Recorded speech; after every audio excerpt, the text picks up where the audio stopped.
Նախորդ դարում մինչև երեխայի ծնունդը նրա սեռի կամ առողջության մասին ինֆորմացիան գուցե համարվեր մոգություն կամ գուշակություն։ Հիմա գենդեր փարթիները խոսում են հակառակի մասին։ Տեխնոլոգիաներն այսօր հնարավորություն են տալիս պարզելու ոչ միայն պտղի սեռը, այլև ինչ բնածին հիվանդություններ ունի, ինչ ռիսկեր կան մոր և մանկան առողջության պահպանման գործընթացում։ 2023-ից մեր երկրում իրականացվում է պրենատալ նախածննդյան սկրինինգային ծրագիրը, որը այս տարի ընդլայնվել է Շիրակին ու Տավուշին միացել են նաև Լոռին, Արարատը և Սյունիքը։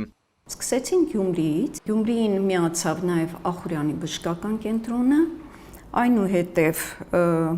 Իջևանի առողջության առաջնային պահպանման կենտրոնը և արդեն այս տարի մեր ծրագրին միացան Սպիտակի բժշկական կենտրոնը, Արարատի մարզում Հայրյան բժշկական կենտրոնը և ի ուրախություն մեզ ծրագրին ներգրավեց նաև մեր հեռավոր մարզ է Սյունիքը։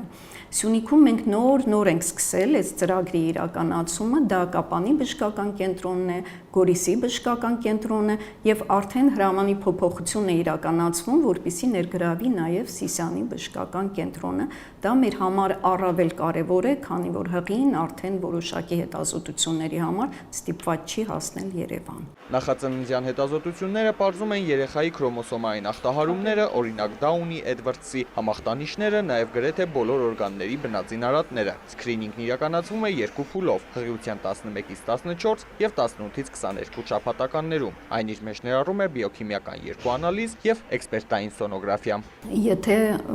արատը շտկելի չի և ծնվելուց հետո կյանքի հետ անհամատեղելի է, մայրիկին կնոջը առաջարկում են ընդհատում, հնարավորինս վաղ ժամկետներում։ Եթե արատը շտկելի է, ապա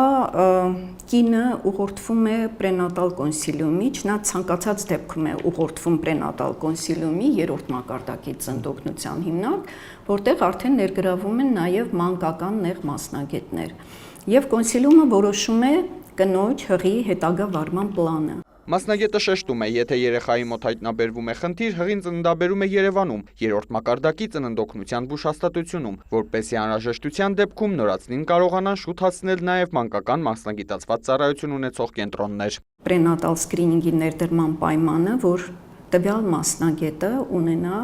ֆետալ բժշկության հիմնադրամի կողմից, այսպես կոչված FMF-ի կողմից ստացված հավաստագիր։ Պայմանը դա է, որպեսզի նա տիրապետի այդ հմտություններին և կարողանա կատարել այն սկրինինգը, որ անհրաժեշտ է այս արատների հայտնաբերման համար։ Պրենատալ սկրինինգն անվճար է, կարող են օգտվել ծրագրում ընդգրկված մարզերի բոլոր հղիները, անկախ կցագրման վայրից և բուժհաստատությունից։ Հետազոտությունը կատարվում է նախարարության կողմից Սպիտակի բժշկական կենտրոնին տրամադրված վերջին սերնդի ուլտրաձայնային սարքավորումով, որը համապատասխանում է միջազգային պահանջներին և ապահովում է բարձր ճշգրտություն, գերազանց պատկերային որակ։ Եռամյա սկրինինգային ծրագրի արդյունքների մասին դեռևս վաղ է խոսել, ասում է Փաշայանը։ Վստահ է, ծրագրի ընդլայնումը նպաստելու է մանկական հիվանդությունների վաղ հայտնաբերմանը և բուժմանը։ Արամ Մարանդյան, Սերինե Սերոփյան, Արման Թովմասյան, լուրեր։